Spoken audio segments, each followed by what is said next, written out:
My name is Chris Dill.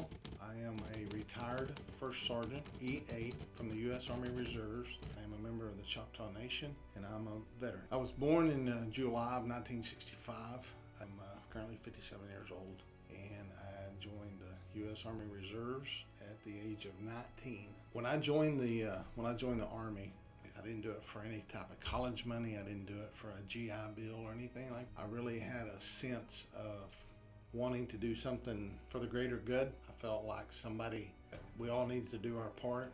I grew up hearing those stories, and so I wanted to make sure that I did my part.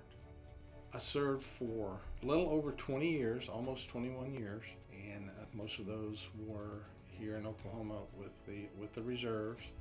I did one combat deployment to Afghanistan, wherein that was in 2006, from 2006 to 2007. And in that deployment, my mission was to train the Afghanistan National Army.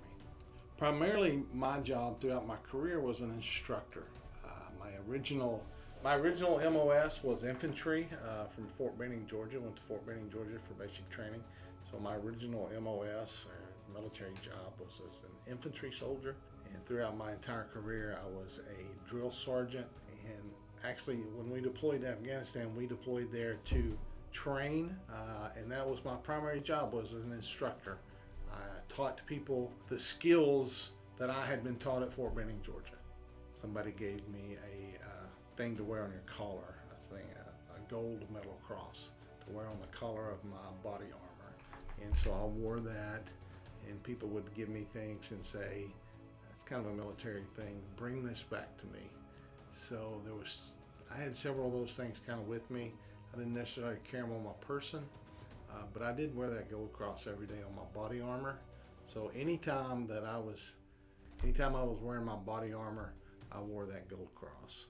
We had several come to the country while I was there, but out where I was stationed for the most part, my FOB, they didn't come there, as I was out away from everything. There was at one time, I did by accident run into Lieutenant Dan, Forrest Gump, Gary Sinise, I think is his name, and he sat and visited with me and some of my buddies for 15 or 20 minutes. Super nice guy. Really glad to meet him. He was very sincere. So I thought it was kind of neat that I met Lieutenant Dan in person while I was serving in Afghanistan. It was a really good experience for me, being I grew up in southeast Oklahoma and, only experienced this much of the world. So it was really seeing the different cultures. Of course, we were there at a really bad time in the history of the country, but seeing different cultures and how they interact with each other, seeing different ways that they do things, it was really eye-opening for me. And I will tell you this, that we are very, very blessed in this country. Those people there in 2006 when I was there, they are so poor, were so poor at that time. We don't know poor. We don't have poor people here compared to what they have there. A third world country. It is very eye-opening, and it makes you appreciate what we have in this country. There was lots of ways to stay in contact with our family. Email, had a laptop computer in my room, had access to the internet. We did emails, we did Skype, phone calls. I actually had a cell phone that I would call home on occasion because it cost so much we didn't do it very often. Primarily email. It's by good old-fashioned handwritten letters. That's the best way. Coming home is a very mixed bag. Certainly glad to be home. Loved my family, missed my family and my kids and my wife terribly. Missed them every day. Was so glad to be home. So thankful to be home. I served with guys that didn't get to come home. So thankful to be home.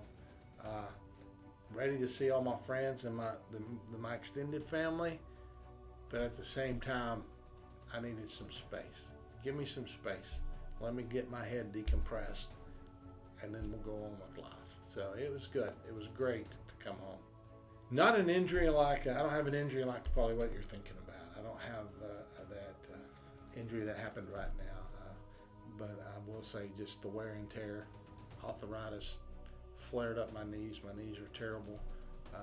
You know, the veteran body, it's kind of like a dad body, but with aches and pains. So, you know, the arthritis is terrible. It just wears your body out more so than normal everyday activities. It's very hard on your body. I do have a son and a nephew that are in the military or both served in the military. I had uncles that served in the military. My dad had many, many brothers, a large family on my dad's side. I had 5 uncles that served in the military before me, one of which was killed in action in Korea, one of which received Purple Hearts in Vietnam. So I grew up hearing those stories, and then my son joined the military, joined the Army National Guard in 2013 or 14, somewhere along those lines. He and my nephew were deployed together to Afghanistan, to the same part of the country that I was. We served in the same part of Afghanistan 10 years later. So yes, it has a trickle-down effect. Military members and their families, it does create the want to serve by those that see you serving. If you join the military, make sure you're joining for the right reasons. Don't do it for the money. Don't do it for college. Don't do it for anything like that. If you join the military, make sure you're doing it for the right reasons. And those reasons are to do something bigger than yourself. Make sure you're doing it to serve the bigger picture, not just to fill 2 or 3 years of your life. Do it for the right reason. Just the mere fact that this is bigger than me and I want to serve somehow.